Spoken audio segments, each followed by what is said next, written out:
Hi అండి, welcome to our channel. Welcome to Vijaya tailoring and blogs అండి. సో ఇప్పుడు నేను బ్లౌజ్ బ్యాక్ పార్ట్ అయితే ఎలా స్టిచ్ చేయాలో మీకు చాలా సులభమైన పద్ధతిలో చూపిస్తానండి. ఓకేనా? వీడియో నచ్చితే లైక్ చేయండి, షేర్ చేయండి, కామెంట్ చేయండి. అండ్ మన ఛానల్ కనుక ఎవరైతే ఫస్ట్ టైం చూస్తున్నారో సబ్స్క్రైబ్ చేయండి.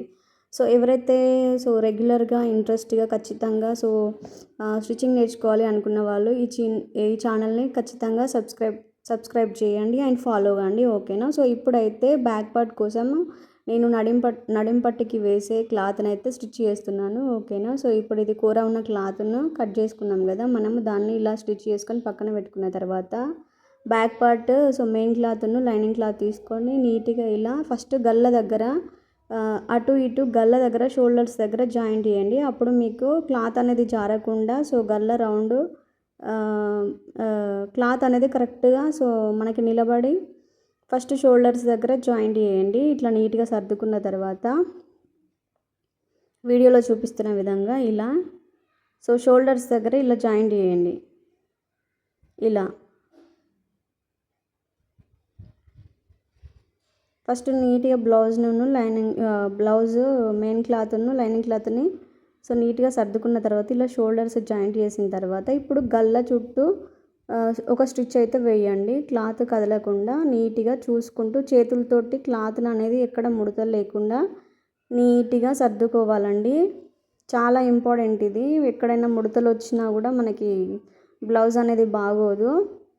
ఇలా నీట్గా చేతులతోటి మొత్తం మన చేతులలోనే ఉంటుంది. నీట్గా క్లాత్ అనేది అడ్జస్ట్ చేస్తూ లైనింగ్ని మెయిన్ క్లాత్ని నీట్గా అడ్జస్ట్ చేసుకోవాలి. ఇప్పుడు ఇలా ఎక్స్ట్రా ఉన్న మెయిన్ క్లాత్ని కట్ చేయాలి గల్ల చుట్టూ.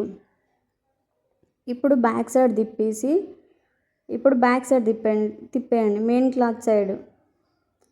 ఇప్పుడు మనకి క్లాత్ అనేది కరెక్ట్గా అటు ఇటు మంచిగా నీట్గా ఎక్కడ ముడతలు లేకుండా ఇలా నీట్గా చేతులతోటి అనుకుంటూ ఇలా చుట్టూ ఒక స్టిచ్ అయితే వేయండి. బిగినర్స్కి ఇది చాలా యూజ్ అవుతుందండి. ఇలా నీట్గా చేతులతోటి నీట్గా ఇలా సదురుకుంటూ స్టిచ్ అయితే వేయండి. మొత్తం మనం ఇక్కడ ఈ క్లాత్ అటాచ్ చేసే దగ్గరనే ఉంటుందండి, జారిపోకుండా ఓకేనా? ఒకే లెవెల్లో వచ్చేటట్టు నీట్గా ఇలా స్టిచ్ చేయాలి. స్టిచ్ చేసిన తర్వాత ఎక్స్ట్రా ఉన్న క్లాత్ అంతా నీట్గా కట్ చేసుకోండి. ఇప్పుడు ఇలా వీడియోలో చూపిస్తున్న విధంగా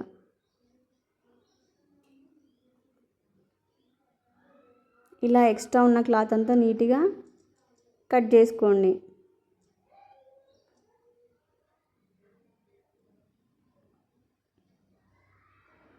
ఇటు కూడా సేమ్ అంతే. ఇలా నీట్గా కట్ చేసుకున్న తర్వాత ఇప్పుడు బ్యాక్ సైడ్ టాకాలు అయితే వేయండి. మనం ఆల్రెడీ మార్కింగ్ వేసుకొని ఉంటాయి కదా, ఇలా షోల్డర్కి తిన్నగా ఎదురుగా అయితే